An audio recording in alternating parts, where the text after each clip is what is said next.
ever asked yourself the question, how did I get here?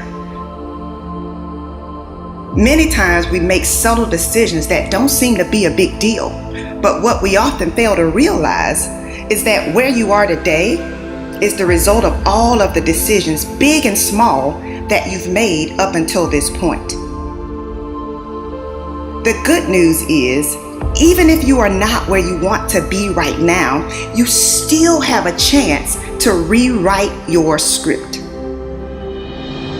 Yes, it's frustrating when you do not accomplish what you've expected to accomplish within the time frame that you set.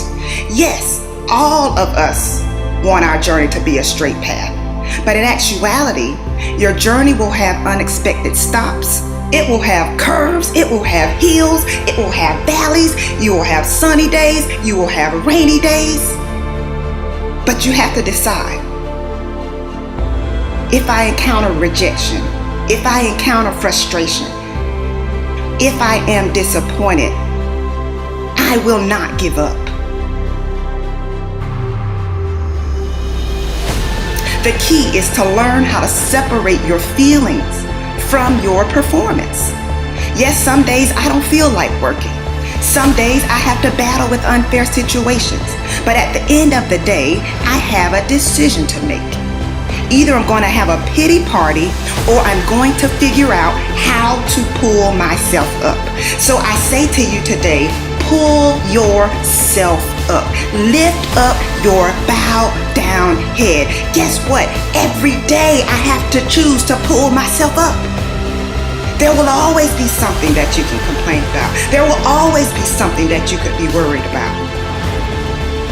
But what I'm challenging you to do is to pursue your goals in spite of what's going on around you. Take a close look at your life, your health, your relationships, your business, your career, and ask yourself a simple question. Have I given my all? If you are not careful, fear, doubt, and worry will keep you stuck wishing your circumstances were better, but never doing what it takes to improve them.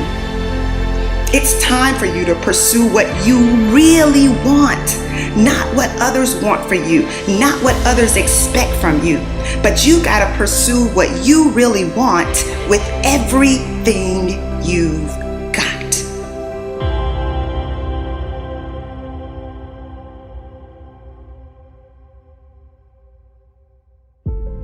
One of the hardest things I've had to do is confront mediocrity in my own life. I'm challenging you to commit to dismantling whatever it is that has been holding your destiny hostage. Is it self-doubt? Is it the fear of being rejected? Is it self-sabotage? Is it refusing to let go of the past? Don't get so wrapped up in what happened yesterday that you miss out on the opportunities that are waiting for you today. Remember, whenever one door closes, there is another door waiting for you. Don't second guess yourself, and don't be so afraid of failing that you create excuses instead of producing results. After being involved in a physically abusive relationship for 6 years, I had to rewrite my script. I do understand that a lot of times when you go through things, it feels like it's for you, but it really isn't. It's really so that you can help someone else get through that same thing, and you can say to them, listen, I made it through, and so can you. I really thought that I would be the last person to do what I'm doing, just because of what I've overcome. What I thought about myself. I did not like myself. I did not like the way I looked. I did not like the person in the mirror. And so I was the person who was in front of everyone else.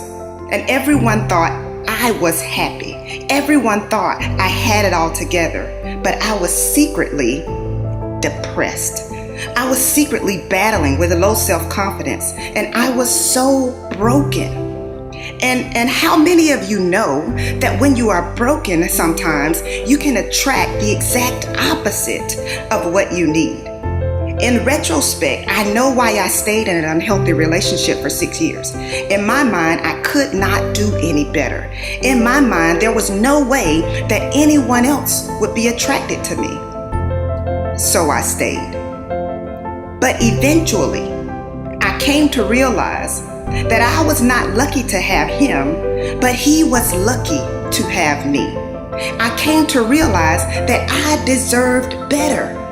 You see, setting higher standards might mean that you have to wait a little longer than you anticipated, but getting what you deserve will be worth the wait. Will you commit to making yourself a priority? Yes, there are a lot of people counting on you. Yes, others need you. But guess who else needs you? You need you. Be confident in your ability to overcome any challenge that comes your way. Why? Because your level of confidence is going to determine what you strive for. If you don't have confidence, what you'll do is you'll see something that you want, but you won't go for it because you'll tell yourself, I'm not cut out for this. I'm not good enough for this. I don't speak well enough for this. I'm not credentialed enough, or I'm not qualified enough. And what you're doing is holding yourself back. I never thought that I would be speaking. I never thought that I would be Dr. Jessica Houston. I never thought that I would be traveling the world. I never thought that I would be an author. But it took me stepping out of my comfort zone. It took me saying to myself, you will not let your daughter take the same route that you took.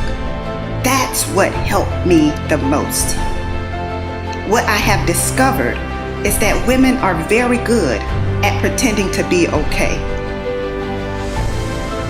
Many times we suppress what we're dealing with and we cover it all up. Women are natural nurturers. In fact, we often help and support others even when we are facing a challenging situation ourselves. Unlocking your destiny is going to require that you add yourself to your priority list. You need you.